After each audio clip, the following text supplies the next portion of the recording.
하나님 말씀 마가복음 7장입니다.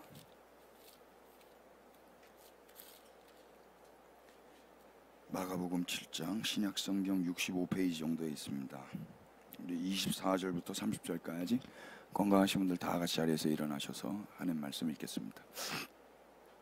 마가복음 7장 24절부터 다 같이 시작. 예수께서 일어나서 거기를 떠나 두로 지방으로 가서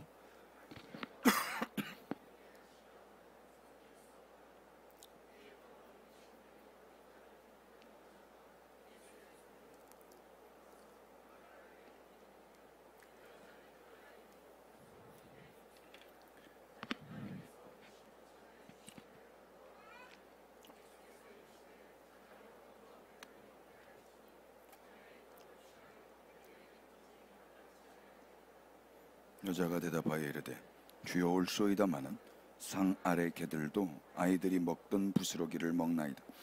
예수께서 이르시되 이 말을 하였으니 돌아가라. 귀신이 네 딸에게서 나갔느니라 하시매 여자가 집에 돌아가 본즉 아이가 침상에 누웠고 귀신이 나갔더라. 아멘. 자리에 앉겠습니다.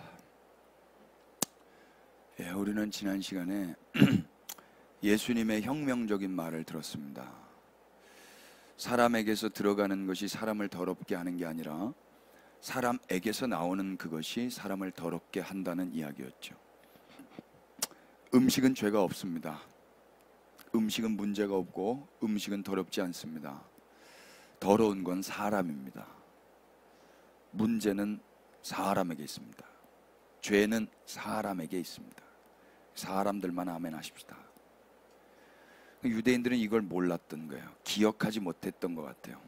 그들은 토라를 읽었습니다만 자신들이 율법을 잘 지키고 정결법을 유지하면 정결해질 수 있다고 믿은 것 같아요. 그렇게 될 수가 없습니다. 죄를 지어서 죄인이 아니라 죄인이기 때문에 죄를 짓는 겁니다. 맞습니까? 인간이 죄를 회개해서 의인이 되는 게 아니라 예수님의 죽으심과 부활하심으로 의인이라 칭함을 받는 것입니다. 인간의 존재론적 변화의 주도권은 인간에게 있지 않고 우리 주님께 있습니다. 사람에게 있는 건 뭐였죠? 7장 21절부터 23절까지 이 수식하고 있는 것들, 음란, 도둑질, 살인, 간음, 탐욕, 악독, 속임, 음탕, 질투, 비방, 교만, 우매, 여기 어느 하나만 누군가에게 있는 게 아니라 한 사람 생각 가운데 이게 다 있는 겁니다. 우리 다 사람이잖아요. 이게 다 있는 거예요. 3단 논법으로 생각을 해보면 성경이 말씀하시길 사람 안에는 이 악한 생각뿐이에요. 우리는 사람입니다. 그러면 우리 안에는 악한 생각뿐입니다. 아멘 합시다. 이런 우리가 뭘 해서 깨끗해질 수가 있겠어요? 뭘 덜 먹고 뭘 안 먹고 해가지고 안 더러워지고 또 깨끗해질 수 있겠습니까? 이건 사람이 하고 안 하고의 문제가 아니에요. 사람이라는 존재는 내가 뭘 하고 뭘 하지 않고 해서 이 태생적인 절망의 상태를 바꿔낼 수가 없는 거예요. 먼저는 나는 소망이 없구나를 인식하는 게 우선입니다. 그러면 어떡하죠? 소망 없으니까 이제 막 사는 건가요? 이 소망 없는 사람들은 이제 어떻게 살아야 돼요? 사람이 뭔가를 하고 안 하고의 문제가 아닌데도 불구하고 사람들은 또 이 공경을 스스로 해결해 보고자 뭔가를 하려고 달려들어요. 이 소망 없는 나 이제 어떡하지? 어떻게 하면 되죠? 열심히 있는 사람들은 이런 걸 물어본다고요. 가르쳐 주면 그거 합니까? 저한테 어떻게 하면 왕자 나오죠? 뭐 이런 말 하는데 가르쳐 주면 할 거야? 가르쳐도 안 할 거잖아요. 그러니까 율법주의적으로 접근을 하면 답이 없다고 하는데도 사람들은 방법을 가르쳐 달라는 거예요. 방법을 가르쳐 달라는 이러한 태도는 또다시 율법주의로 흘러서 사람이 방법을 가지고 일을 풀어나갈 수 있다라는 헛된 기대를 품게 해요. 그럴 수 없는데도 불구하고도요. 사람에게는 답이 없습니다, 여러분. 답이 없어요. 그래서 그러니까 내 안에는 답이 없는 절망의 상태에 그냥 사는 거예요. 그러다 죽는 거예요. 그런데 바깥에서부터 소식이 하나 들리는 거란 말입니다. 그래서 누군가가 소식을 전해주는 거예요. 내가 그 소식을 들으려고 하는 게 아니라 그 방법이 내 안에 있는 거잖아요. 그래서 예수님이 씨 뿌리는 자의 비유를 들으라 라고 들려주시는 거예요. 주님은 계속 씨를 뿌리셨어요. 깨닫지 못하는 자에게. 그리고 배신과 살해 가운데서도 끊임없이 씨를 뿌리셨고 말씀을 하셨어요. 그분의 말씀이 계속 영원히 있었기 때문에 이제 비로소 우리도 답을 얻게 된 것입니다. 우리는 우리의 이 절망의 문제를 해결하기 위해서 아무것도 하나님께 드린 게 없고요, 하나님께 말해 드린 게 없고 지불한 게 없어요. 우리가 하나님께 뭘 했습니까? 아무것도 한 게 없어요. 그런데 이미 그리스도 안에서 그리스도가 하나님께 드림으로 우리에게 은혜가 주어졌고, 그리스도가 하나님께 삶으로 말하심으로 하나님이 우리에게 말씀을 하기 시작하셨고, 그리스도가 그 값을 지불하셨기 때문에 우리에게 자유가 선물로 온 것입니다. 이 소식을 들어야 되는 거예요. 그렇기 때문에 이제는 하나님께 그 어떤 거래도 할 필요가 없어요. 모든 종교는 거래 관계입니다. 내가 이거 하면 이거 주세요, 이거 할 테니까 이렇게 해주세요. 거래 관계예요. 우리는 하나님과 거래하는 관계가 아닙니다. 그리스도의 십자가 위에서 우리의 문제가 이미 다 해결되었기 때문입니다. 이 절망 위에 하나님께서 씨를 뿌리신 장면을 우리 다시 한번 확인해 보죠. 로마서 5장으로 가십시다.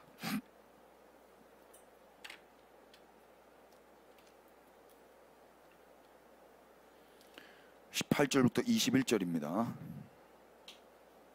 우리 천천히 한번 읽어보실까요? 다 같이 5장 18절부터 21절 시작.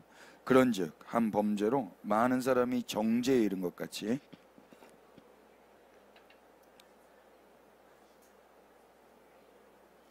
한 사람이 순종하지 아니함으로 많은 사람이 죄에 든 것 같이 한 사람이 순종하심으로 많은 사람이 의인이 되리라. 율법이 들어온 것은 범죄를 더하게 하려 함이라. 그러나 죄가 더한 곳에 은혜가 더욱 넘쳤나니 이는 죄가 사망 안에서 왕노릇한 것 같이 은혜도 또한 의로 말미암아 왕노릇하여 우리 주 예수 그리스도로 말미암아 영생에 이르게 하려 함이라. 아멘. 아담의 범죄로 온 인류가 정죄받는 죄인이 된 거예요. 우린 노력해서 죄 짓지 않습니다. 노력해서 죄 짓는 분 계세요?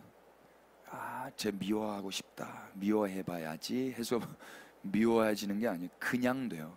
그 왜 그러냐면 우리가 죄인이기 때문에 그렇습니다. 이 악한 생각이 우리 안에 가득 차 있기 때문에, 더러운 게.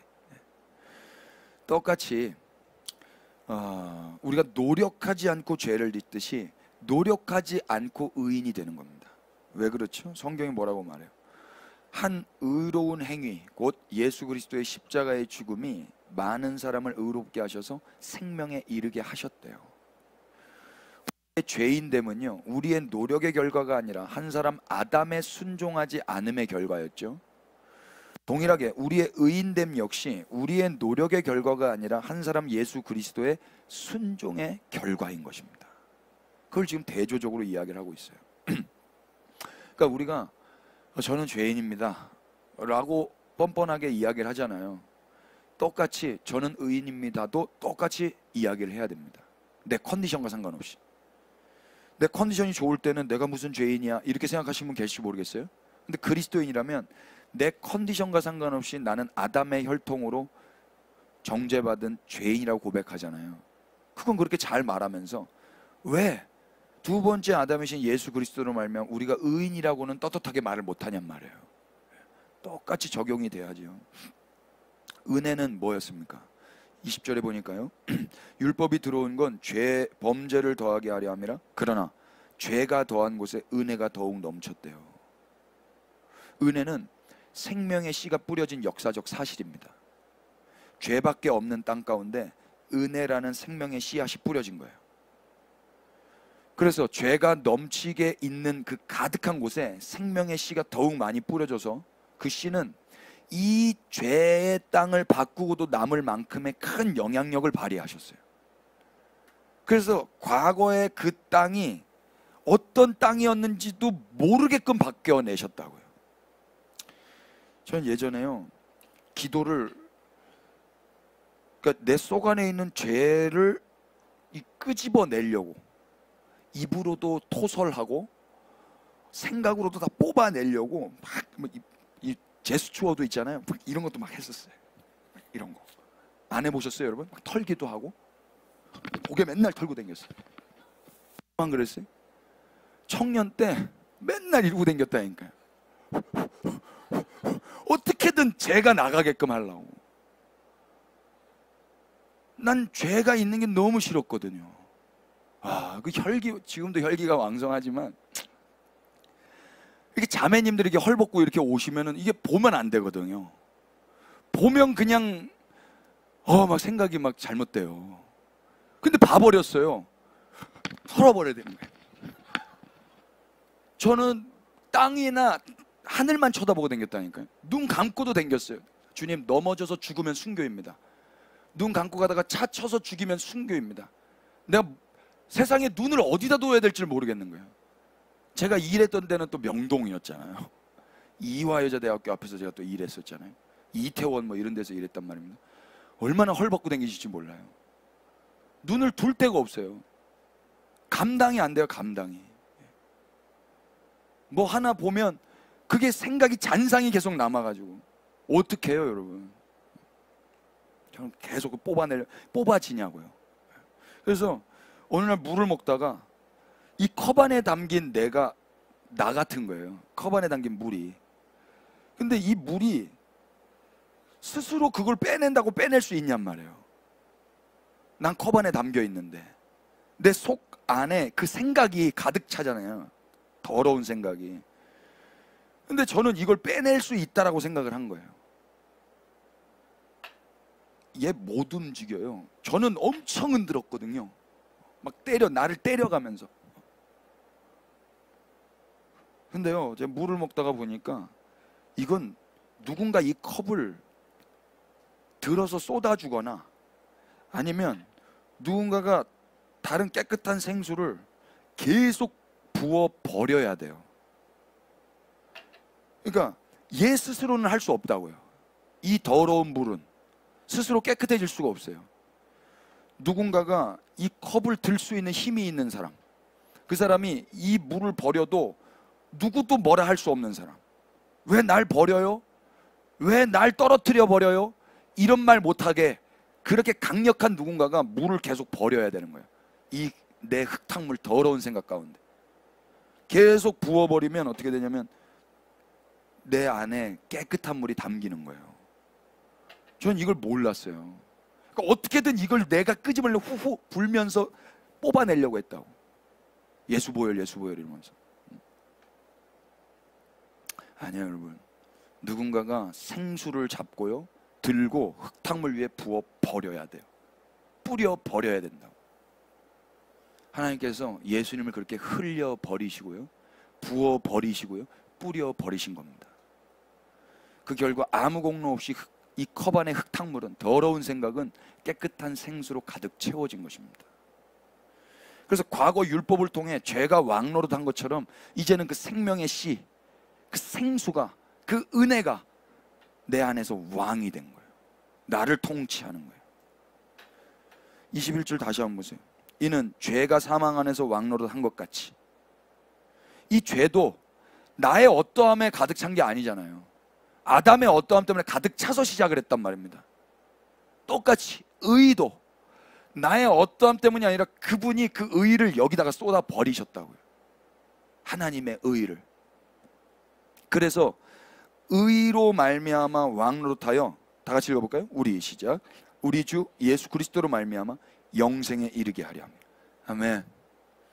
여기에 여러분 어떤 게 주목되세요? 우리 주 예수 그리스도로 말미암아가 눈에 들어오세요? 영생에 이르게 하려 함이라가 눈에 들어오세요? 여러분 이제는요 영생에 이르게 하려 함이 아니라 예수 그리스도로 말미암아가 눈에 들어오셔야 돼요. 영생에만 눈이 가 있잖아요. 그러면 다 자빠져요. 이단에게 다 넘어가고요 종교인 되는 거예요. 우리 주님은 수단이 되는 거예요. 아니요, 우리 주님으로 말미암아가 수단화된 것처럼 보여지지만 그분이 수단 되신 걸로 인하여서 내가 깨끗해진 것 때문에 괴로워해야 된다고요. 민망히 여겨야 되는 거예요. 아, 내가 깨끗해진 게 내 어떠함 때문이 아니었네. 진짜네. 그분이 버려지셨네. 나에게 뿌려 버려지셨네. 흘려 버려지셨네. 그 고귀한 피가 왜 그러셨지? 왜를 먼저 질문해야죠. 근데 우리는 어떻게 하면 영생을 얻어요? 어떻게밖에 없다고요. 이미 그분이 영생을 얻게 하셨어요. 그럼 왜 그러셨어요가 나와야죠. 왜? 내가 널 사랑했단다. 그래야 그분을 사랑하게 된다고요. 영생에만 한번 발려있지만 안 됩니다. 이제 그분이 하신 것으로 인하여서 우리가 아무 공로 없이 생수가 되었다면, 은혜가 왕노릇하게 되었다면, 그렇기 때문에 우리는 예수님을 높이면서 사는 것입니다. 그리고 그 예수님을 전파하는 거고, 그 예수님을 찬양하는 것입니다. 그러니까 이때 비로소 주를 향한 사랑과 예배가 회복되는 거예요. 그 예배당은 주님을 사랑하는 사람들의 모임이고 주님을 예배하는 사람들의 모임입니다. 우리의 진심이, 또 우리의 겸손이 우리의 죄를 용서받게 해주는 게 아니에요. 우리의 죄성은요, 오직 하나님의 선물이신 예수 그리스도 안에서만 용서를 받을 수가 있습니다. 근데 우리는 너무나 쉽게 결단하는 바람에 그리스도 안에서 하나님이 우리를 위해 단번에 결단하셨다라는 것을 까먹어버려요. 그러니까 내 결단이 너무 세니까 주님이 결단하신 것을 다 잃어버린다고요. 사람에게 가장 큰 문제가 뭐냐면요, 뭘 했냐 안 했느냐가 아니에요. 뭘 느꼈냐 못 느꼈냐가 아니에요. 뭘 믿었냐 안 믿었냐가 아니에요. 제일 큰 문제는 뭐냐면 내가 얼마나 큰 사랑을 받은 사람인지를 모른다라는 거예요. 내가 얼마나 큰 사랑을 받았는지를 아는 게 제일 중요하거든요. 이걸 모르면 계속 뭘 하냐 마냐의 문제로 살고, 뭐 믿었냐 안 믿었냐, 느꼈냐 못 느꼈냐, 내 감정이 어떻냐 저떻냐로 늘 좌지우지하면서 사는 거예요. 사랑을 우리가 많이 받은 사람들이라면 먼저 아는 게 중요합니다. 애들도 보세요. 사랑 많이 받은 애들은 그냥 살잖아요, 별일 없이. 그리스도의 몸된 교회는요, 자신이 사랑받고 있음을 들은 자고요, 그래서 지금도 사랑받고 있음을 알고 있는 사람들이에요. 여러분들 축복하십니다. 당신은 사랑받고 있습니다. 착하신 분들, 이렇게 또 하라니까 또 교회 예배당 사람들 다 하세요. 제가 예수전도단 화요 모임 처음 갔을 때 너무 낯설었던 게, 거기는 지금도 하는지 모르겠는데 이 축복송을 그렇게 불러줘요. 근데 진짜로 다 천사들 같아요. 근데 저는 막 정말 쩔어서 갔거든요. 쩔어서 갔는데 저를 보면서 막 이렇게 해주시는데 저는 못 보겠더라고요. 그래서 저는 이마만 봤어요. 이마만. 하나님께서. 너무 민망해가지고 지금도 잘 못하거든요, 저는요. 아무튼 근데 하나님 우리를 사랑하셨습니다. 우리는 사랑받고 있는 사람들이에요. 우리는 그리스도를 통해 하나님의 사랑을 받았고요, 그 사랑은 우리가 아직 죄인 되었을 때 이미 그리스도께서 완성하신 사랑입니다. 예수님이 오신 이유는 뭐예요? 과거의 더러움 뿐 아니라 우리를 하나님의 자녀로 삼으시기 위해서 오셨어요. 그러니까 이게 영광이에요. 우리를 하나님 자녀로 다시 회복시키시기 위해서 예수님이 오셔서 십자가에서 죽임당하신 거예요. 우리가 하나님 자녀가 되었답니다. 하나님의 아들, 딸인 거예요. 영광스러운 일 아니에요? 이건 이미 일어난 사건이에요. 그런데 이걸 못 듣고 내가 지금 어떤 죄를 지었어요? 그런데 그때 뭐라고 말해야 돼요? 벌벌 떨고 있는 자한테, 야, 그땐 빨리 회개해야지. 다시는 죄 짓지 않기 위해서 이렇게 살아야지. 해라 말하로만 이야기하면 어떻게 돼요? 하나님이 나를 얼마나 사랑하시는지를 다 잃어버리는 거예요. 내가 어떤 신분인지를 다 잃어버리는 거예요. 내 행위로 인해서 다시 내 신분을 되찾아 오려고 하는 순간 속은 거예요. 그럼 우리는 이미 하나님의 자녀들입니다. 염치 없죠? 그런데 진짜 우리 애들한테 너는 이미 아빠 아들이란다, 그러면 이건 말도 안 되는 거잖아요. 이게 무슨 말씀이세요? 당연하죠. 이렇게 나와야 마땅할 거 아닙니까? 지금 예수님이 우리에게 그걸 기대하고 계셔요. 내가 널 낳았단다. 내가 널 사랑했단다. 넌 나의 자녀란다. 내가 널 지금도 사랑한단다. 너의 어떠함과 상관없이. 잘 살아야 될 겁니다. 혹시 만화 영화 라이온 킹 보셨어요? 그 영화에서 거의 뭐 우리의 정체성을 알려줄 만한 그런 대목이 나오는데 한번 영화 한 편 보죠. 제가 입사님 지금 당황하셨는데 지금 방송국 가능하겠어요? 불 한 번만 꺼주시고 소리 좀 더 많이 켜주시고. Asante sana squash banana we butter. Come on, will you cut it out? Can't cut it out. It'll go right back. Creepy little monkey. Will you stop following me? Who are you? The question is, who are you? I thought I knew. Now I'm not so sure. Well, I know who you are. Shh, come here. It's a secret. Asante sana squash banana me menu. Enough already. What is that supposed to mean, anyway? It means you're a baboon, and I'm not. I think you're a little confused. Wrong. I'm not the one who's confused. You don't even know who you are. Oh, and I suppose you know. Sure do. You're Mufasa's boy. Bye. Hey, wait!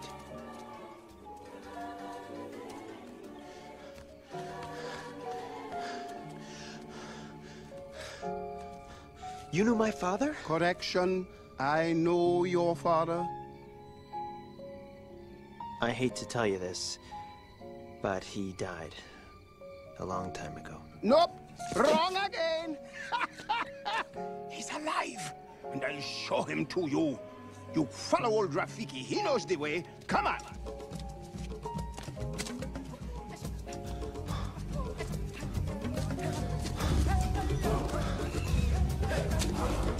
Don't dawdle. Hurry up. Hey, whoa, wait! Come on. Come on. Would you slow down?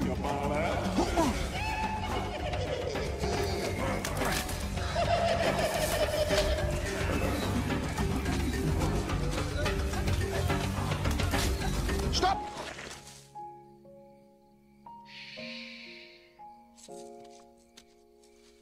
Look down there.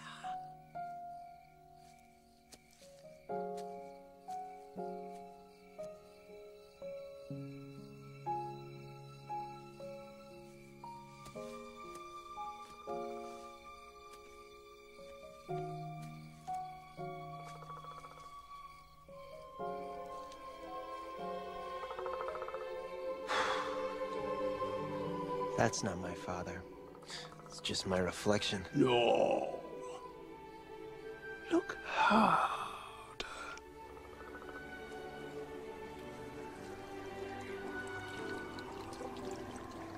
You see,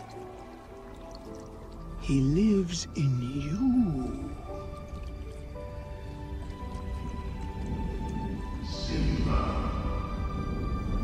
Father?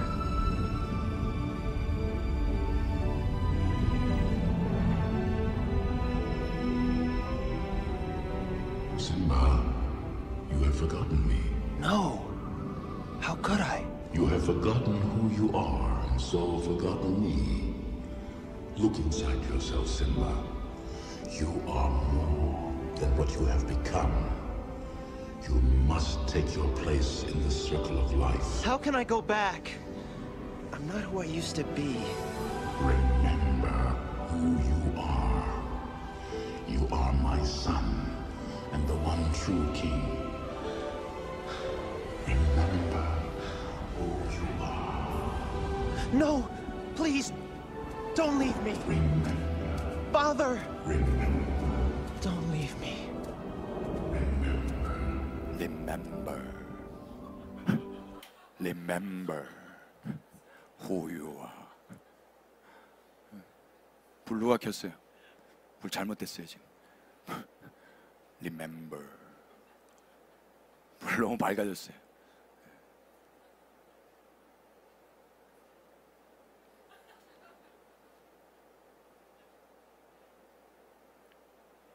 잘 아는 사람이 해야 돼요. 그러니까 뭐죠? 무파사, 무파마 아니고 무파사. 아까 여기서 여러분 빵 터졌죠. 원숭이 라피키의 역할이 복음 증거자들의 사명이라고 여러분 여겨지지 않으세요?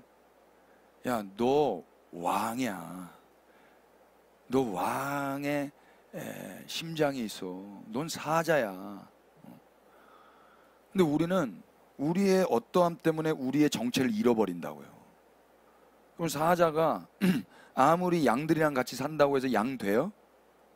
안 된다니까. 이미 태어났잖아요. 이미 성경은 그리스도 안에서 우리가 거듭났다라고 선포하거든요. 그리고 사는 거예요. 그리고 사는데 넘어질 수도 있고 실수할 수도 있고 내가 생각했을 때도 내가 못마땅할 수도 있지요. 그렇다고 그리스도께서 이미 이루신 그 사건이 무효화될 수 있어요? 그게 이미 시간 안에서 이루어졌는데 시간을 되돌릴 수 있는 인간이 있습니까? 다시 없던 일처럼 되게 할 수 있어요? 2021년 4월 4일 날 우리 예배당이 탄생했는데 탄생했다고 하는데 누가 이 탄생을 부정할 수 있는 사람이 있냔 말이에요. 없잖아요. 시간 안에 이루어졌기 때문에. 여러분, 우리는 예수 그리스도의 자녀들, 아니 하나님의 자녀들이 되었습니다. 예수 그리스도로 말미암아. 성경 안에서 확인해 볼까요? 요한일서 3장 1절.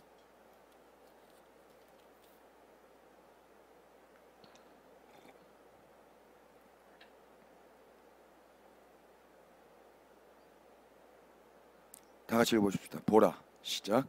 보라, 아버지께서 어떠한 사랑을 우리에게 베푸사 하나님의 자녀라 일컬음을 받게 하셨는가. 우리가 그러하도다. 그러므로 세상이 우리를 알지 못함은 그를 알지 못함이라. 아멘. 아멘이에요.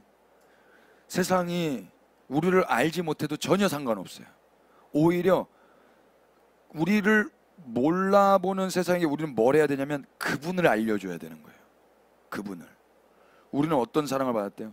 아버지께서 어떠한 사랑을 우리에게 베푸사 하나님의 자녀라 일컬음을 받게 하셨는가. 우리가 어떻게 하나님의 자녀라 일컬음을 받게 됐어요? 아버지께서 어떠한 사랑을 한 거예요? 예수 그리스도를 십자가에 죽여버리시면서까지 사랑해 주셨다고. 그게 이미 일어났어요. 그래서 자녀가 됐다고요. 이걸 바꿔낼 수 있는 사람이 있어요? 없어요? 아무도 없어요. 우리가 그러하도다 그러잖아요. 그래서 우리가에 이스라엘과 열방에 선택받은 하나님의 사람들이 다 들어와 있습니다. 여기 여러분 이름, 우리 이름 다 들어가 있는 거예요. 이름 써놓으세요. 내가 그러하도다. 그럼 뭐 해야 돼요? 더러운 우리를 깨끗하게 하시기 위해서 깨끗하신 예수님이 더럽혀 이셨어요. 그럼 잘 살아야 되지 않겠습니까? 다시 또, 야, 여기 하나님이 예수님 흘려가지고 나를 깨끗하게 했네. 그럼 여기 한번 또 똥물 한번 만들어 볼까? 이럴 수가 있어요? 없죠. 그래서 십자가를 바라보는 자는요, 그럴 수가 없는 거예요. 아까 우리 기도해 주는데 폭포수 아래 서본 사람은 그걸 할 수가 없죠. 연약해서 죄를 또 질 수 있을지 몰라도 의도적으로 죄를 질 수는 없단 말입니다. 예수님 골탕 먹이려고, 하나님 골탕 먹이려고 그럴 수는 없어요. 그래서 복음을 들으면 예수님을 사랑하는 마음과 함께 잘해봐야 되겠다. 두려움이 아니라 그분을 사랑함으로 잘해봐야 되겠다 하는 거룩한 열망이 회복되는 거예요. 예수님, 저 잘해보고 싶어요. 오늘 하루, 어저께는 못했어도 오늘 한번 잘해볼게요. 이렇게 마음이 먹어진다고요. 이렇게. 진짜 그렇게 살아가십시다. 오늘은 그 다음 이야기인데요. 그 유명한 수로보니게 여인이 등장하는 내용입니다. 아까 오늘 여기 제가 오늘 이거 한번 입어보고 해야 되겠네. 오늘도 또 여러분들의 시청각 자료로다가 또 입어야 돼. 일단 버려놓고 가셨네. 이 아하수에로 스타일로다가 수로보니게 스타일로 또 한번 입었습니다. 대체로 오늘 이 말씀은요, 예수님의 모진 거절에도 포기하지 않고 수로보니게 여인의 저돌적인 행동과 믿음이 칭찬받아온 본문이에요. 여러분, 예배에 방해가 되시나요? 뭘 입느냐가 그렇게 중요한데, 또한 이 말씀에서 예수님의 행동이 매우 의아하지 않습니까? 이를테면 예수님은 이전에도 이방인 거라사 땅에 가셔서 이방인을 회복시키셨잖아요. 그런데 이 이방 여인에게는 떡을 주려 하지 않아요. 그게 좀 이상하잖아요. 그래서 이런 예수님의 이해할 수 없는 모습들을 많은 연구자들이 설명하기 위해서 합리적인 이론들을 많이 제시했었습니다. 제가 연구사를 공부하면서 몇 가지를 이제 좀 나눠볼게요. 첫 번째는요, 가령 예수님의 발언이 왜 이런 발언을 하셨는가, 좀 모진 발언 하셨잖아요, 예수님이. 이런 견해가 있더라고요. 예수님의 발언은 당시 두로와 갈릴리 사이에 존재하는 경제적 예속 관계를 반영한다라는 견해예요. 당시 두로는 갈릴리에서 생산되는 농산물을 헐값에 사들여 가지고 지역 주민이나 다른 곳에 되팔아서 커다란 이익을 남겼대요. 그래서 특히 두로와 접견 지역에 위치한 갈릴리 소농민들은요, 이 두 지역 모두의 농산물을 공급했지만 경제적 우위로 인해서 결국에는 대부분의 농산물이 두로인에게 돌아가는 실정이었답니다. 그래서 갈릴리의 가난한 소농들은 뭐 먹을 수가 없는 거죠. 이 같은 상황에서 예수님의 발언은 유대 시골 지역에 있는 가난한 자들로 먼저 배불리 먹게 할지니 가난한 자의 떡을 취하여 도시의 부자들, 그 이방인들에게 던짐이 마땅치 않다라는 뉘앙스로 읽어야 한다라는 견해가 있어요. 또 하나는요, 모진 거절처럼 예수님의 이 센 멘트, 이 말은 예수님이 이런 말을 할 뿐이 아니야 라고 생각했던 학자들이 예수님의 수위를 완화시키려고도 이렇게 시도를 했었어요. 그래서 이와 관련된 대표적인 견해로는요, 예수님이 개들에게 던짐이 마땅치 않다라고 했잖아요. 이 개들, 이 개들이 사실은 이 큰 대형견이 아니라 집에서 키우는 예쁜 뽀삐 같은 그런 개라고 이제 했다는 거죠. 사실 이걸 제가 보니까 여기서 사용된 그리스도도 개가 아니라 개새끼예요. 강아지. 생각해보면 더 모진 말 아니에요? 그래서 모욕적인 의도가 없음을 강조한 거죠. 예수님 모욕을 주려고 한 건 아니었어요를 말하는 견해였어요. 또한 예수님의 이러한 냉담한 거절은 사실 예수님 자신의 반응이라기보다도 당시 초기 기독교인들의 이방인에 대한 태도를 반영한 거라고 주장하는 사람들도 있어요. 예수님이 그런 게 아니라 예수님이 기독교인들, 그때 당시에 기독교인들이 이방인들을 바라보는 시각으로 말씀해 주신 거야, 이렇게 이제 해석을 한 거죠. 지금까지의 견해들은 예수님의 모진 거절에 대한 합리적인 설명을 제공하는 시도였지만, 그와는 조금 다르게 또 다른 학자들은 예수님의 모진 거절이 이방 선교에 대한 예수님의 미성숙한 관점을 반영했다라고도 이야기를 해요. 그러니까 예수님이 이방 선교에 대해서 잘 몰랐다, 이렇게 해석을 한 거예요. 그들은 예수님이 수로보니게 여인과의 만남을 통해서 이러한 관점이 교정되셨다. 그러니까 이방 선교의 패러다임을 가르쳐 준 자가 수로보니게 여인이다. 그리고 나서 이방 선교가 박차를 가할 수 있었다, 이렇게 말을 해요. 그래서 이 사건은 예수님이 선생이 아니라 제자로 등장하고 수로보니게 여인이 제자가 아닌 선생으로 드러난다, 이렇게 말을 해요. 동의가 되시는지 모르겠습니다만 언급해드린 이런 연구사들을 통해서도 우리가 알 수 있는 사실은 예수님의 발언과 행동에 대한 의미 규명이 쉽지가 않다. 예수님 왜 이렇게 말했는지 학자들도 지금까지 연구해 온 걸로 잘 모른다. 오늘 1부 예배가 끝나고 나서 우리 한 형제님이 저한테 질문을 했는데 다시 설명을 해드렸거든요. 저는 지금 이렇게 나와 있는 견해들이 있어요. 이거는 그래도 고상하고 유식한 학자들의 견해들입니다. 나름대로 합리적으로 예수님 왜 이렇게 말씀하셨을지에 대한 연구였어요. 근데 대체로 이 본문 말씀은 어떤 메시지로 귀결이 되죠? 수로보니게 여인처럼 끝까지 포기하지 말고 예수님께 소원을 아뢰자. 내가 비록 개 취급을 받는다 할지라도 포기하지 마라. 조금 더 나가면 딸을 사랑하는 그 어머니의 심정은 반드시 응답된다. 대체로 이런 메시지예요. 만약 이런 메시지가 궁금하시다면 여러분 유튜브를 검색하셔서 들으시면 될 것 같아요. 제가 똑같은 메시지를 전하기 위해서 여기에 쓸 필요가 없잖아요. 저는 그리스도의 몸된 교회 담임 목회자 아닙니까? 그래서 저도 몸부림을 쳤습니다. 저는 다시 이 장면에서 복음을 보기를 원했습니다. 하나님, 복음을 가르쳐 주십시오. 수로보니게 여인처럼 되지 않은 복음이 아니라 율법이잖아요. 그러니까 이 말씀에서 복음을 주님 가르쳐 주십시오. 몸부림치며 주님 앞에 머물러 있었거든요. 그 흔적들을 오늘 좀 나누어 보고자 합니다. 수로보니게 여인의 믿음을 본받자로 섣불로 결론을 내리기 전에 먼저 그 여자의 처지가 어떠한지 말씀을 통해서 확인해 보죠. 24절 25절 시작. 예수께서 일어나서 거기를 떠나 두로 지방으로 가서 한 집에 들어가 아무도 모르게 하시려 하나 숨길 수 없더라. 이에 더러운 귀신 들린 어린 딸을 둔 한 여자가 예수의 소문을 듣고 곧 와서 그 발 아래에 엎드리니. 예. 우리 예수님이 이방 두로 지방의 한 집에 들어가셨답니다. 숨고 싶으셨던 것 같아요. 여러분 그런 때 있어요? 숨고 싶다. 예수님 왜 숨고 싶으셨을까요? 그 전에 예루살렘에서 달려온 사람들 있잖아요. 바리새인들, 서기관들, 장로의 유전을 주장하는 사람들, 끈질기게 쫓아온 율법자들, 그들 좀 안 만나고 싶지 않았을까요? 또 계속되는 사역에 지친 것도 있고 여러 가지 좀 쉬고 싶으셨던 것 같아요. 그래서 들어갔는데 숨길 수 있대요, 없대요? 없죠. 우리 등불 비유 기억나세요? 예수님은 등불이시잖아요. 하나님이 보내신 등불, 꺼지지 않는 등불, 이스라엘이 포기될 수 없다라는 상징으로서의 등불. 예수님은 숨길 수 없는 빛이세요. 그래서 숨길 수가 없었어요. 들어갔는데.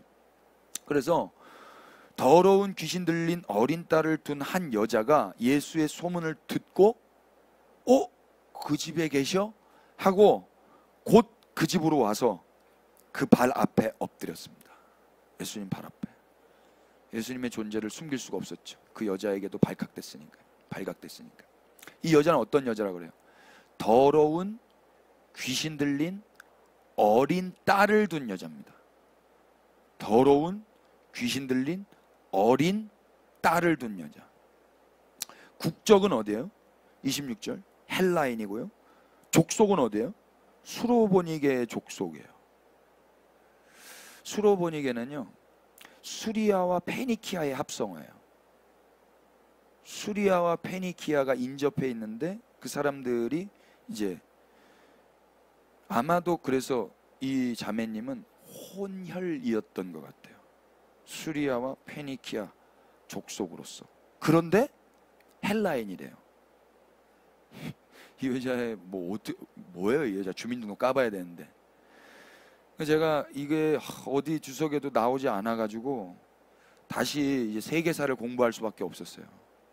이제 팍스 로마나가 되기 전에 그리스 알렉산더 대왕에 의해서 그리스 제국이 왕성해지잖아요.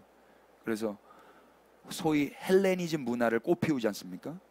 그때 그리스에서 추구했던 게 뭐예요? 폴리스잖아요. 도시 국가를 형성했다고요. 나라들을 점령해 나가면서 도시 국가들을 점령해 나갔는데, 그때 그리스가, 조그만 그리스가 저 북쪽에 있는 수리아와 페니키아까지 정복을 한 거죠. 그러니까 그 땅에 있는 사람들은 원래 그 땅에 있는 사람들인데 거기도 그리스 땅이 된 거죠. 그리스의 영토가 된 거예요. 그러니까 정체성은 헬라인인 거예요. 그러나 그 땅에서 태어났기 때문에 수리아 페니키아의 호련인인 거죠. 그러니까 이 여자는 헬라인이면서 수로보니게 족속인 거예요. 그렇게 추정을 했어요, 저는요. 또한 이 여자가 지금 살고 있는 동네는 어디죠? 두로입니다. 두로는 어떤 곳이에요? 구약시대의 두로는 부요함의 대명사였죠. 그래서 우리가 잘 알다시피 다윗이 집을 지을 때 그냥 재료를 갖다 주고, 다윗의 아들 솔로몬이 성전 지은다 했을 때 다윗을 사랑했던 히람 왕이, 두로 왕 히람이 그걸 제공해 주거든요. 에스겔서 28장 2절 시간 관계상 보진 않겠습니다만 두로왕이 자기를 뭐라고 지칭하는 줄 아세요? 나를 신이라고 그래요. 내가 신이다. 그래서 심판받아요. 자기가 돈이 얼마나 많고 자기가 힘이 얼마나 셌으면 나를 신이라고 말하겠어요? 그게 두로예요. 구약시대뿐만 아니라 당시 두로 지방은 유대 땅에 비하면 상대적으로 경제적인 큰 부요가 있었던 땅이었을 것입니다. 저는 낙수 효과를 믿거든요. 낙수 효과라는 게 있잖아요. 그러니까 위에서 물을 부으면 밑에까지 물이 내려오니까 나라가 부요하면 그곳에 사는 사람들도 어느 정도는 부요해요. 따라서 이 수로보닉의 여자 역시 직업이 뭔지는 나오진 않지만 상대적으로 돈이 있었을 것 같아요. 그렇게 추정을 합니다. 그런데 이 여자가 예수님께 뭘 원하면서 엎드렸죠? 26절을 다시 한번 보세요. 그 여자는 헬라인이요 수로보닉의 족속이라 자기 딸에게서 귀신 쫓아내주기를 간구합니다. 귀신 쫓아내주기를. 그러나 예수님이 뭐라고 대답해요? 27절은 다 같이 읽으십시다. 예수께서 시작.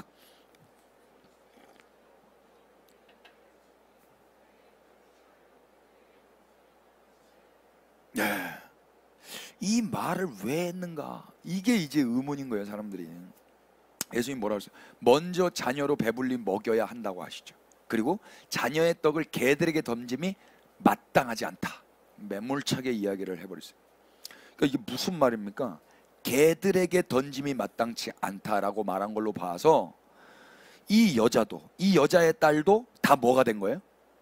개가 된 거예요. 개들이라고 했으니까. 그런데 이 여자가 조금도 물러섬 없이 바로 응수를 합니다. 28절 시작. 여자가 대답하여 이르되 주여 올소이다마는 상 아래 개들도 아이들이 먹던 부스러기를 먹나이다. 이 구절에서 이제 많은 사람들이 이렇게 자기를 부인하고 개처럼 낮아진 자만 예수님의 응답을 받을 수 있다 라는 이제 메시지가 나오는데, 저는 오늘 그런 식으로 말씀드리고 싶어서 이 자리에 쓴 건 아니에요. 이 여자는 어떻게 이렇게 말을 잘했을까? 이게 먼저 저는 궁금했어요. 첫 번째 제가 든 생각은 이 수로보닉의 족속의 헬라인 여자는 혼혈인이기에 다문화적인 사회에서 적응력이 남달랐을 것 같아요. 그래서 이런 어떤 다문화적인 다양한 예상치 못했던 이런 상황들을 그래도 상대적으로 좀 잘 넘어갈 수 있는 준비가 되어 있지 않았을까? 이 여자를 묵상해 보니까. 또 하나는 이 여자는 헬라인이잖아요. 헬라인의 특징이 뭐예요? 합리적 사고거든요. 헬라 철학은 합리적이거든요. 그러니까 이 여자도 헬라인으로서의 그 합리적 사고가 있었을 것 같아요. 또 그래서인지 이 여자는 유대 남자인 예수님과도 막힘없이 대화를 해 나가는 거예요. 무엇보다 여러분 그건 너무 묵상을 잘못한 것 같은데 이런 눈빛인데, 무엇보다 이 아줌마는요 자기 딸을 사랑했겠죠. 자기 딸을 사랑했는데 자기에게 능력이 없어요. 그러니까 이 능력 없는 나는 못하는 그 일을 당신은 할 수 있다고 소문 들었사오니 내가 개가 된다 할지라도 제발 좀 이 딸 좀 고쳐주십시오. 이렇게 매달린 거 아니겠어요? 그런데도 예수님 뭐라 그러죠? 이제 29절부터 30절까지 보시면 예수께서 이르시되 이 말을 하였으니 돌아가라. 귀신이 네 딸에게서 나갔느니라 하시매 여자가 집에 들어가 본즉 아이가 침상에 누웠고 귀신이 나갔더라. 저는 이 대목에서 이 여자가 이런 행동을 했고 이 말을 했기 때문에 귀신이 나갔다 라고 말씀드리고 싶지는 않아요. 그런 견해는 이미 많이 있습니다. 저는 이걸 복음으로 보고 싶거든요. 자 보세요. 이 여자가 이렇게 말했는데 예수님이 만약에 역사하지 않는다면 귀신 나가요? 이 여자가 개 아니라 무슨 개미가 된다 한들 예수님이 역사하지 않으면 귀신이 나가냐고요? 안 되잖아요. 그러니까 초점은 어디에 있었냐면 예수님이 이걸 하셨다에 초점이 있어야 돼요. 그러니까 인간에게 초점이 있으면 언제든지 율법파가 된다고요. 마가복음을 읽으면서도 예수님이 행하신 일을 먼저 듣는 게 아니라, 예수님이 하신 일에 감격하는 게 아니라 내가 뭘 해야 되나? 어떻게 해야 되나에 달려들게 된다고요. 그러면 예수님을 향한 사랑과 예배가 회복되겠습니까? 나만 잘났지? 그래서 저는 더 어떻게 해서든 배배 꼬아서라도 복음을 보고 싶은 거예요. 그래서 저는 주목하고 싶은 게 이 27절 말씀인데요. 예수님이 뭐라고 그러시냐면 자녀의 떡을 취하여 개들에게 던지는 건 마땅하지 않은 일이다라고 말씀하셨어요. 여기서 우리말 던지다 라고 번역한 헬라어가 발로입니다. 발로. 발로는 아무렇게나 던지다, 막 던지다 이런 뜻도 있는데, 그래서 눕히다, 눕혀버리다, 눕다 이런 뜻도 있어요. 발로 안에. 30절이 어떻게 끝나죠? 여자가 집에 돌아가 본즉 아이가 침상에 누웠고 귀신이 나갔더라. 30절에 헬라어 발로가 있습니다. 뭐로 번역했을까요? 누웠고입니다. 전 여기서 실마리를 찾았는데요. 지금 이 딸은요, 침대에 던져진 거예요. 침대에 발로 된 거라고요. 우리가 거라사 귀신 이야기를 통해서 귀신 들린 자는 잠을 침대에서 자지 않는다는 것을 어렵지 않게 생각할 수가 있습니다.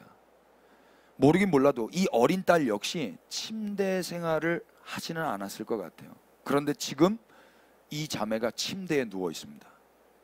그럼 누가 이 자매를 침대에 던진 거죠? 예수님이 27절 보시면 자녀의 떡을 취하여 개들에게 던짐이 마땅치 아니하니라라고 말씀하셨는데, 이 딸이 지금 침대에 던져져 있어요. 그래서 무슨 말이에요? 예수님이 자녀의 떡을 취하여 개들에게 던짐이 마땅치 않은 일을 하신 거예요? 안 하신 거예요? 하신 거예요. 원래는 안 해야 되잖아요. 마땅치 않으니까. 그런데 한 거라고요. 한 결과, 떡을 던진 결과 이 딸이 침대에 던져졌다 이야기입니다. 어려워요? 예수님이 마땅치 않은 일을 하셨다라고 했을 때 이 마땅하다라고 번역한 헬라어가 칼로스예요. 칼로스는요 다 좋은 뜻이에요. 선한, 아름다운, 가치 있는, 좋은, 칭찬할 만한, 적합한, 마땅한, 이게 칼로스예요. 매우 긍정적인 뜻이죠. 그렇다면 지금 예수님 무슨 일을 하신 거예요? 그 긍정적이지 않은 일을 하셨다 이야기예요. 마땅하지 않은 일, 칭찬받을 만한 일이 아닌 거, 가치가 없는 일, 선하지 않은 일, 아름답지 않은 일을 예수님이 하신 거예요. 그 결과 이 여자의 딸이 침대 위에 던져지는 거예요. 더러운 귀신이 나가고 어린 딸이 다시 침대 위에 던져질 수 있었던 이유는 예수님이 마땅치 않은 일을 하셨기 때문이에요. 조금만 더 들어보세요. 그렇기 때문에 우리는 이 말씀을 통해서 섣불리 이런 적용으로 말씀을 끝맺으면 안 돼요. 예를 들어 수로보니게 여인처럼 끝까지 예수님께 매달리십시다. 또 개 취급을 받는다 할지라도 부스러기를 간구하며 예수님의 바짓가랭이를 물어뜯으십시다. 또 딸을 더 많이 사랑하십시다. 엄마들이 딸을 사랑하면 딸들이 회복됩니다. 이런 메시지가 있어요. 그럼 엄마들 상처 주는 거잖아요. 우리 딸이 이렇게 아픈 건 누구 책임인 거예요? 내 책임 아닌 거예요. 어떤 목사님은 내가 들어보니까 골든타임을 놓쳐서 이제는 해도 안 된다 하더라고요. 엄마들, 그럼 그 엄마 어떻게 해요? 이제 놓쳤다는 거예요. 시간을 놓쳐서 다 때가 있다고. 그 엄마는 말씀 들으러 갔다가 짐만 지고 오게 생겼더라고요. 제가 말씀 듣는데 저는 그렇게 보여지지가 않아요. 저는 이 말씀을 통해서도 여러분 복음을 들으실 수 있기를 바라면서 준비했어요. 먼저 사람에게 뭘 하라 하지 말라고 가르치기 전에 주님이 무슨 일을 하셨는지를 보실 수 있기를 축복합니다. 보세요. 두로에 사는 수로보니게 여인, 이 여자는 혼혈인이었고 헬라인이었어요. 어쩌면 두로의 경제와 그리스인의 합리적 사고와 다문화적인 경험이 이 여자 개인에게 힘이 될 수 있었을지 모르겠습니다.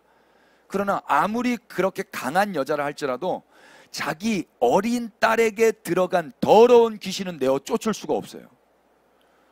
그렇다면 이 엄마도 이 딸을 회복시킬 수 없는데 이 딸은 자기 안에 들어간 더러운 귀신을 내쫓을 수 있습니까? 우리가 지난주 뭐 배웠습니까? 사람 안에는 뭐가 있다 그러죠? 더러운 생각으로 가득하다 그러죠. 더러운 생각을 스스로 뽑아낼 수 있어요? 우리가 지난주에 확인했잖아요. 오늘 이 더러운 귀신 들린 어린 딸 스스로 더러운 귀신 뽑아낼 수 있습니까? 못한단 말이에요. 사람이 그걸 할 수 있으면 예수님이 왜 와서 씨를 뿌리냐고요. 못하는 거예요. 그거는요, 스스로는. 성경은 그녀를 더러운 귀신에 들렸다고 말할 뿐이에요. 이 여자는 더러운 귀신이 들렸는데 어리고 또 여자예요. 스스로 이 문제를 풀어낼 수 있는 능력이 전혀 없다라는 거예요. 전혀. 여자의 엄마도 당연히 못 풀고 이 어린 귀신 들린 이 딸 못 풀고, 그래서 말 그대로 이 두 사람은 그냥 소망 없는 개들인 거예요. 소망 없는 개들인데 예수님이 하지 말으셔야 할 일, 마땅하지 않으신 일, 가치 없는 일을 하신 거예요. 그래서 이 소망 없는 개들이 귀신에게 쫓아다니면서 정신없이 널브러져 있는 침대에 던져지는 거란 말입니다. 이게 복음이에요. 그분이 다 이루신 사건. 지난주 말씀을 기억해 보세요. 예수님은 사람에게서 나오는 그것이 사람을 더럽게 한다고 그랬잖아요. 사람은 모두 다 더러워요. 사람은 소망이 없어요. 해결책도 없어요. 지금 이 어린 딸도 소망 없이 더러운 귀신에 들려 있는 거예요. 이 더러운 귀신에 사로잡힌 어린 딸이 자신의 치유를 위해서 무슨 일을 할 수가 있어요? 스스로 뭘 해서 더러운 귀신을 뽑아낼 수 있어요? 아무것도 없어요. 아무 방법 없어요. 엄마에게도 없어요. 이 문제를 인간 스스로는 결코 해결할 수 없는 거예요. 이게 바로 인간의 곤경이고 한계예요. 유대인이건 이방인이건. 아무리 나라가 경제적으로 부유하고 돈이 많아도, 부모가 아무리 돈이 많고 많이 배워도 내 안에 더러운 귀신을 해결해 주지는 못하는 거예요. 지난주에도 소망은 예수님께 있었듯이 이번 주에도 소망은 우리 예수님께만 있습니다. 그러면 우리 예수님이 어떻게 이 문제를 해결하시는가 볼까요? 저는 27절에서 헬라어 단어 두 가지를 통해서 실마리를 풀었어요. 발로와 칼로스입니다. 곧 예수님이 마땅하지 않은 일임에도 불구하고 하셨어요. 다시 말해서 먼저 개들에게 던지면 안 되는 떡인데 그럼에도 불구하고 발로 던져버리셨어요. 결국 그 결과 더러운 귀신 들린 어린 딸이 다시 침대에 발로 누울 수가 있었던 거예요. 여러분 혹시 이 발로가 과거 어디서 사용된 단어인지 아세요? 기억나세요? 마가복음 4장 26절로 가보십시다. 여기에 발로가 사용되어졌어요. 찾아보세요. 또 이르시되, 시작. 또 이르시되 하나님의 나라는 사람이 씨를 땅에 뿌린과 같은. 여기에 발로가 있어요. 발로가 뭘로 번역되었을까요? 뿌림이에요. 뿌린 거예요. 예수님이 마땅하지 않은 뿌림을 뿌리신 거라고요. 먼저는 자녀에게 뿌려야 돼요. 그런데 개들에게 뿌려버리셨다고요. 그래서 그 결과가 어떻게 됐죠? 이 여자가 침대에 뿌려진 거예요. 그 전에는 침대에서 안 자는 애기예요. 그 전에는 뭐 길바닥에서도 자고, 귀신이 가다가 그럼 넘어뜨리면 넘어지고, 물에 가면 물에 빠지고, 불에 가면 불에 빠지고. 근데 침대에 안전히 누워 있다고요. 누가 뿌려놓은 거예요? 예수님이 뿌리셨다고 저는 믿습니다. 저만 믿습니다. 힘 빠지네.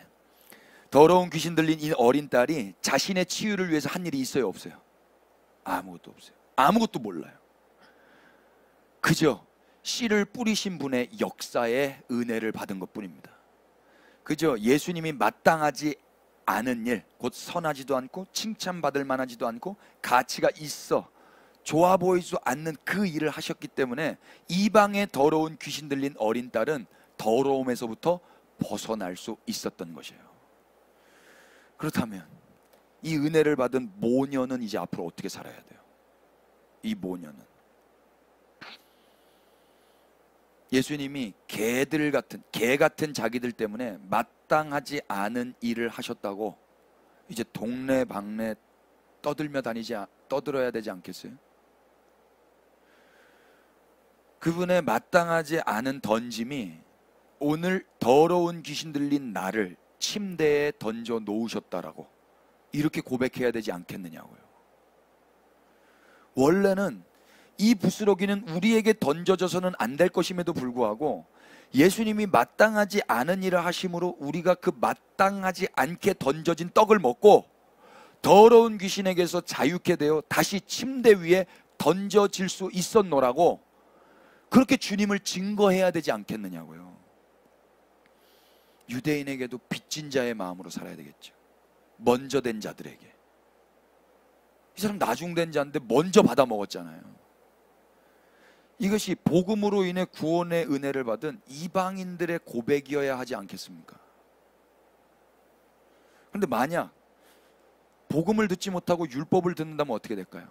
예를 들어서 수로보니게 여인처럼 끝까지 예수님께 매달리십시오. 계치급을 받더라도 부스러기를 간구하십시오. 딸을 사랑하십시오. 딸을 위해 더 많이 기도하십시오. 같은 이야기를 듣는다면 또 이 여자도 이게 은혜의 결과가 아니라 내가 이렇게 해서 온 걸로 내가 이렇게 엎드려서 계칙을 받으면서 끝까지 포기하지 않았기 때문에 받아낸 어떤 결과물로 생각한다면 사람들에게 뭘 말하겠어요? 기도 더 많이 해. 물러나지 마. 돌파해야 돼. 계치급 받으래도 그것만 넘어가면 돼. 인계점이 있어. 그것만 넘어가면은 이제 복이 와. 포기하지 마. 이거밖에 할 말이 없다고요. 거기에 예수님을 증거할 게 뭐가 있어요? 예수님을 향한 사랑과 경배가 어디 있냐고요. 없잖아요. 그러니까 율법을 전하면 율법대로 살면 예배는 없는 거예요. 주를 향한 사랑은 없는 거란 말입니다. 이 두 엄마 모녀가 그렇게 살아야 되겠어요? 소위 응답받았다 해도 주님께 감사보다는 마땅한 대가를 받은 것으로 여기고 당연히 예수님이 나한테 이렇게 해줘야지 이렇게 생각할 경향이 다분하지 않아요? 이런 자가 다른 사람에게 뭘 증거하겠습니까? 똑같이 율법을 전할 거예요. 지금보다 더 많이 기도하고 노력하라고. 아니에요, 여러분. 복음을 들어야 돼요. 더러운 귀신에 잡힌 사람은 스스로 치유될 수 없었어요. 예수님이 마땅하지 않은 일을 하셨기 때문에 더러운 귀신에 사로잡혔던 어린 딸은 다시 침대 위에 던져질 수가 있었던 것입니다. 여러분들은 혹시 복음을 들어보셨습니까? 오늘 개 같은 우리 이방인들 역시 주님의 마땅하지 않은 일, 그 일로 인하여서 우리가 더러운 귀신에서부터 구원을 받았다라는 소식 말이에요. 여러분, 여기 우리가 다 구원받았다면 어떻게 받은 거예요? 여러분들의 엄마가 여러분들 대신해서 개가 되신 거예요? 여러분들이 노력하신 겁니까? 아니요. 예수님이 마땅하지 않은 일을 우리에게까지 해주셨어요. 그래서 이방인인 우리가 지금 먼저 된 자들처럼 자녀가 먹어야 될 떡을 우리가 먹고 있는 거란 말입니다. 유대인들에게 우리는 빚진 자예요. 우리가 구원받는 데 있어서 한 일이 뭐가 있어요? 우리가 이스라엘의 왕으로부터 은혜를 받는 데 있어 한 일이 뭐가 있냐고요. 예수님은 이스라엘의 왕이 되십니다. 근데 그 이스라엘의 왕의 살과 피를 우리가 먹고 있잖아요. 그게 마땅한 일입니까? 당연하지. 나는 예수님 살과 피 먹기에 마땅한 존재지. 이렇게 말할 사람이 누가 있어요? 마땅하지 않은 일을 우리에게 하신 거예요.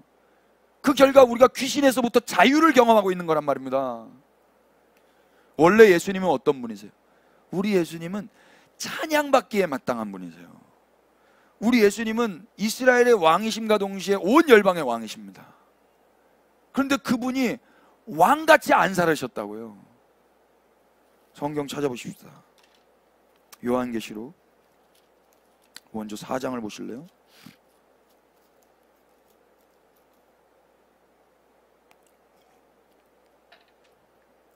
천사들이 밤낮 쉬지 않고 이렇게 경배를 해요. 8절. 내 생물은 각각 여성 날개를 가졌고 그 안과 주위에는 눈들이 가득하더라. 그들이 밤낮 쉬지 않고 이르기를, 다 같이 시작. 거룩하다 거룩하다 거룩하다 주 하나님 곧 전능하시니요 전에도 계셨고 이제도 계시고 장차 오실 이시라 하고. 아멘. 천사들이 하나님을 향하여, 거룩한 하나님을 향하여 전에도 계시고 이제도 계셨고 장차 오실 분이라고 찬양을 하죠. 이걸 밤낮 쉬지 않고 계속했어요. 근데 이분이 누구냐면 1장 보세요. 17절. 내가 볼 때 그의 발 앞에 엎드려져 죽은 것 같이 되매 그가 오른손을 내게 얹고 이르시되 두려워하지 말라. 나는 처음이요 마지막이니 곧 살아있는 자라. 그리고 뒷말이 뭐라 그래요? 내가 전에 죽었었노라. 볼지어다 이제 세세토록 살아있어 사망과 음부의 열쇠를 가졌노니 그러므로 네가 본 것과 지금 있는 일과 장차 될 일을 기록하라. 이분이 누구십니까? 죽었다가 지금도 살아계신 예수 그리스도십니다.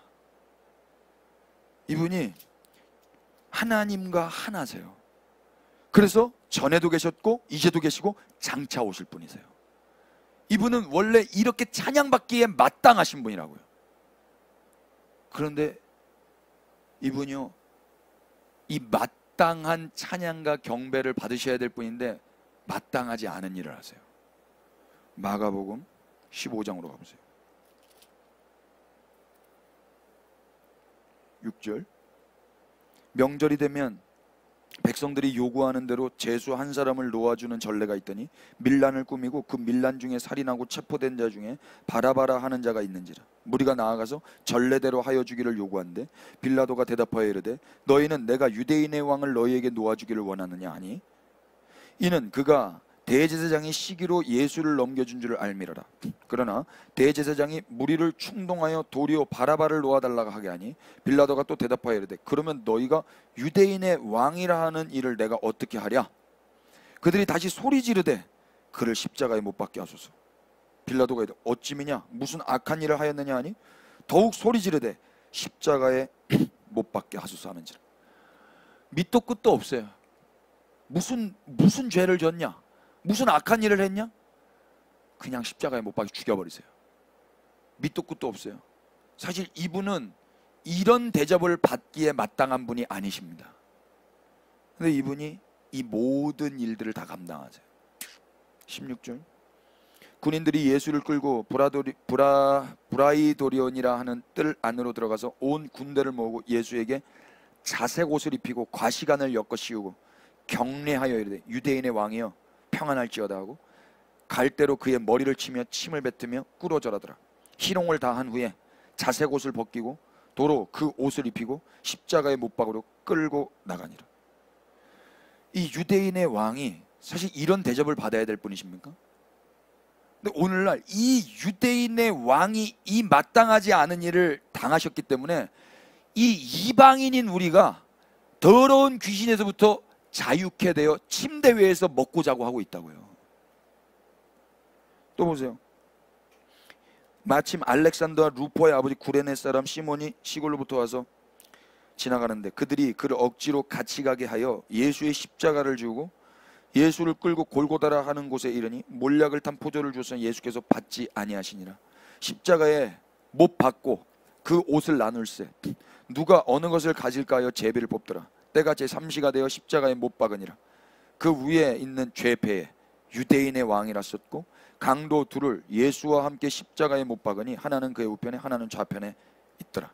지나가는 자들은 자기 머리를 흔들며 예수를 모욕하여 이르되 아하 성전을 헐고 사흘에 짓는다는 놈이여 네가 너를 구원하여 십자가에서 내려오라 하고 그와 같이 대제사장들도 서기관들과 함께 희롱하여 서로 말하되 그가 남은 구원하였을 때 자기는 구원할 수 없었다.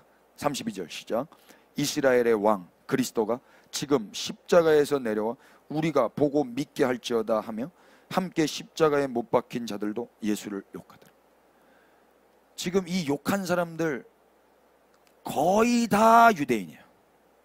거의 다. 그러니까 로마 군병들이 있겠죠. 그런데 대놓고 유대인의 왕, 이스라엘의 왕이라고 비난하고 욕하는 사람들은 다 유대인들이라고. 근데 예수님이 결과적으로요, 지금 이 마땅하지 않은 일을 당하심으로 이방인들이 예수님을 통하여 하나님을 아버지라 부르고 하나님의 자녀가 되었어요. 귀신에게서부터 자유함을 누리면서. 우리 빚진 자 아닙니까? 우리가 뭘 해서 이 은혜를 누리고 있는 거예요? 예수님이 마땅하지 않은 일을 하셨기 때문이에요. 결국 어떻게 돼요? 제6시가 되매 온 땅에 어둠이 임하여 제9시까지 계속되더니 제9시에 예수께서 크게 소리 지르시되 엘리 엘리 라마 사박다니 하시니 이를 번역하면 나의 하나님 나의 하나님 어찌하여 나를 버리셨나이까 하는 뜻이라. 예수님이 하나님과 하나이십니다. 친밀하셨습니다. 교제하셨습니다. 사랑하셨습니다. 그런데 하나님부터 버림받으십니다. 이게 마땅합니까? 마땅하지 않은 일을 하신 거예요. 마땅하지 않은 일. 그 결과 오늘 우리가 더러운 귀신에서부터 자유와 해방을 누리고 있는 것입니다. 아멘이 되세요? 요한계시록 7장으로 가보실래요?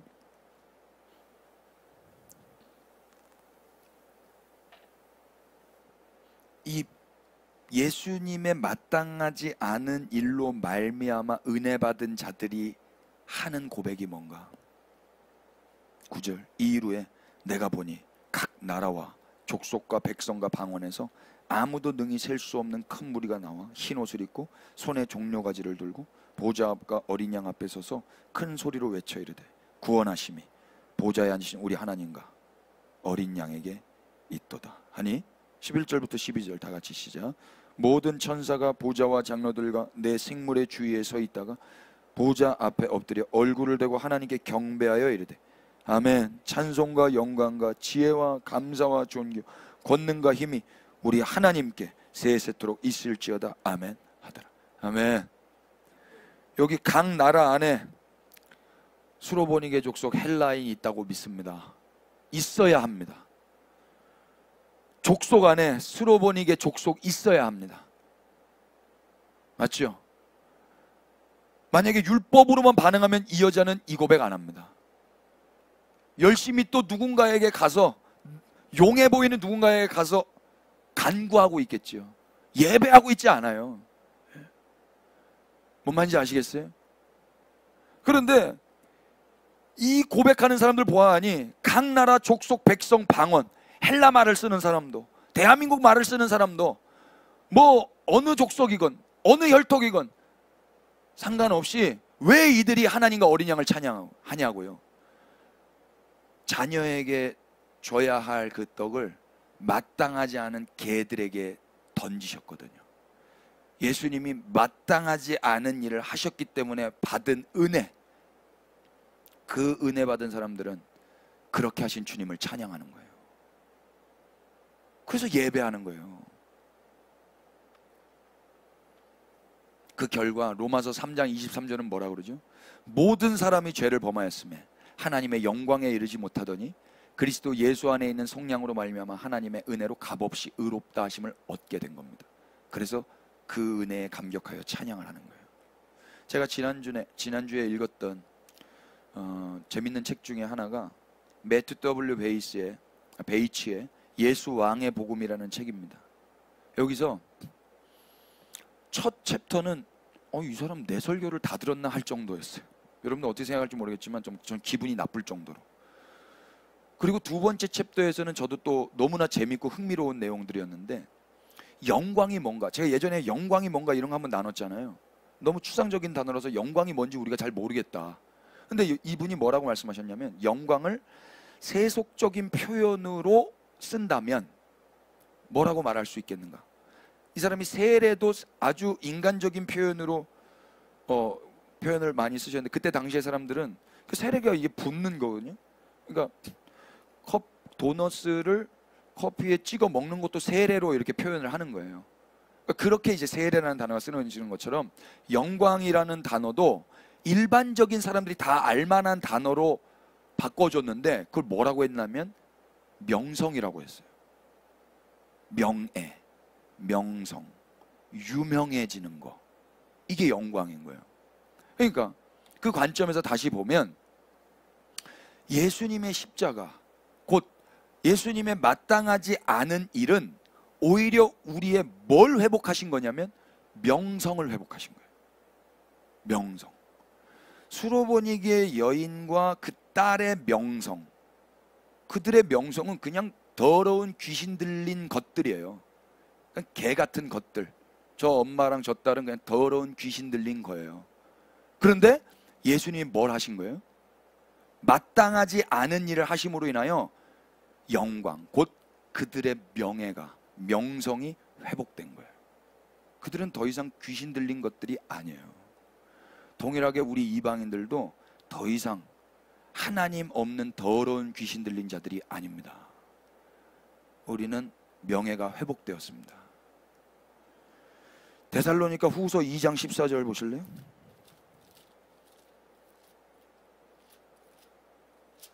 데살로니가 후서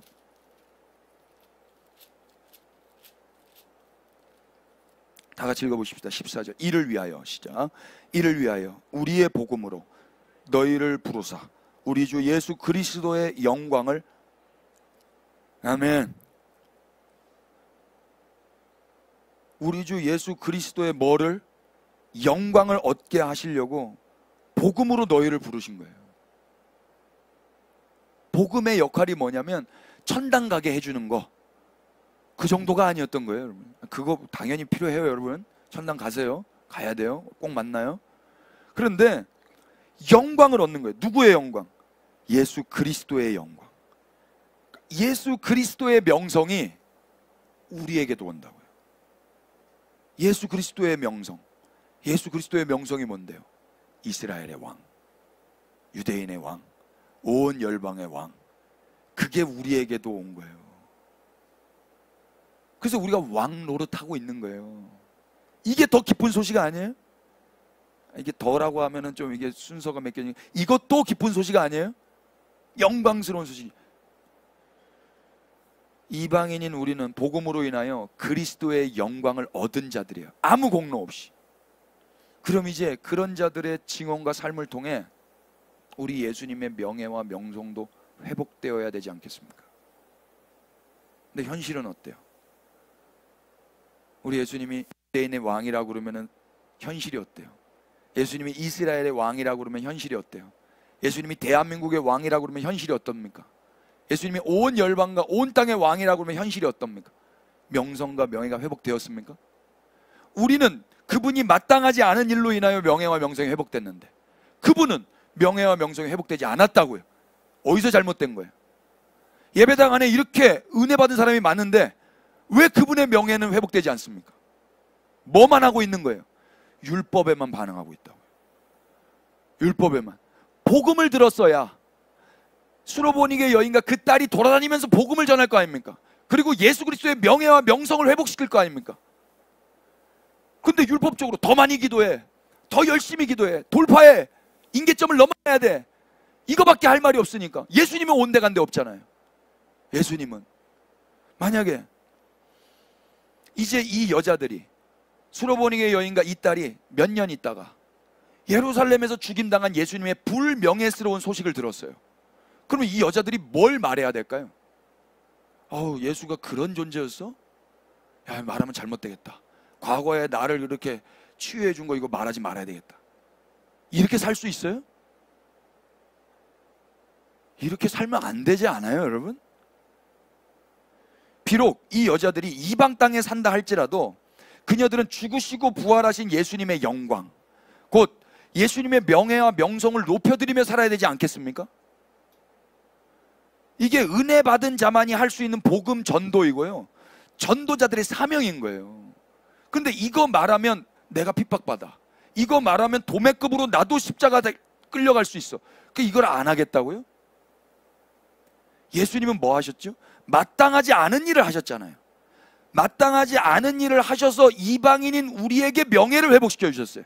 근데 우리는 야, 나는 모욕받으면 안 돼, 나는 고난받으면 안 돼, 나는 십자가 지면 안 돼, 그건 나에게 마땅하지 않은 일이야, 이런 태도 취할 수 있어요? 없잖아요.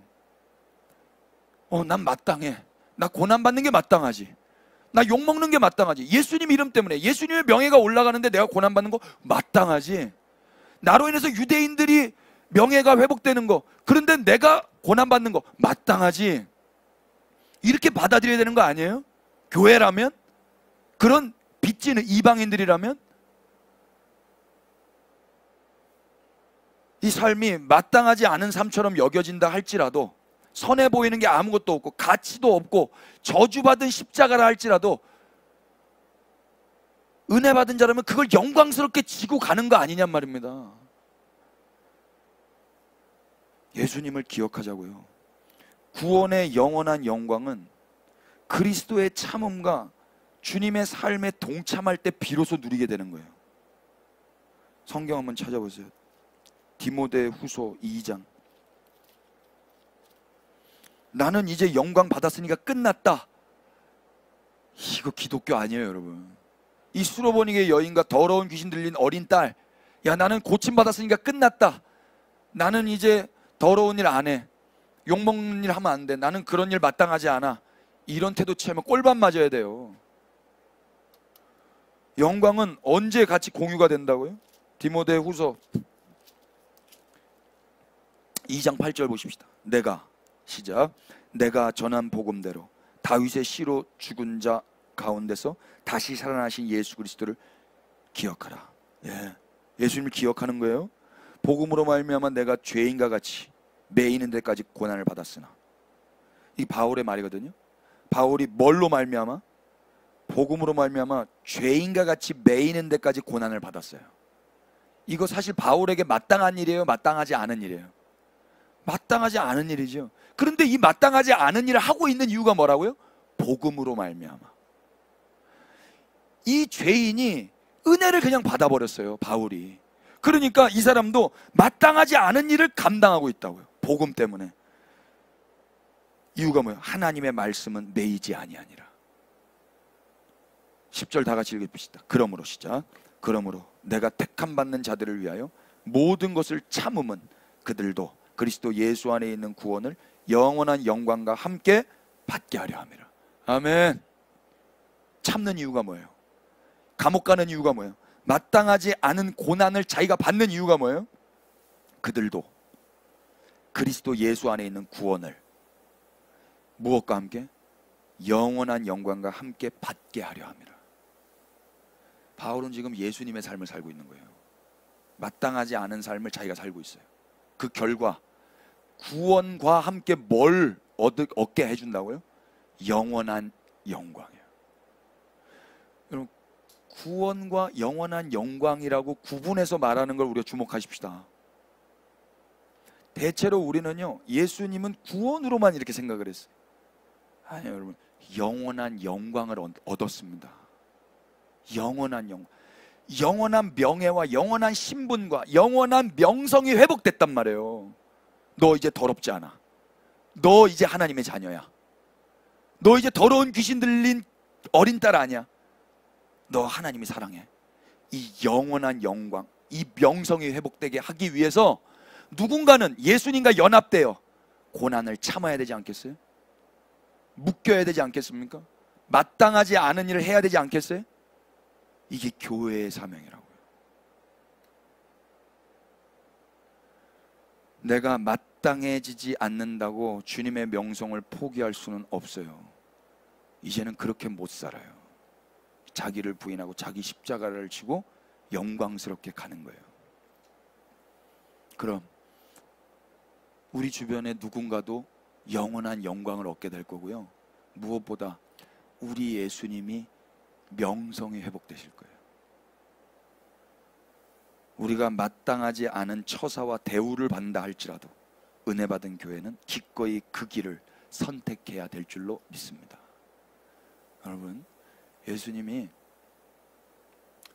십자가에서 우리의 명성을 이미 회복시켜 주셨습니다.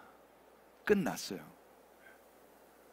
더 이상 우리는 더러운 귀신 들린 자가 아닙니다. 속지 마세요.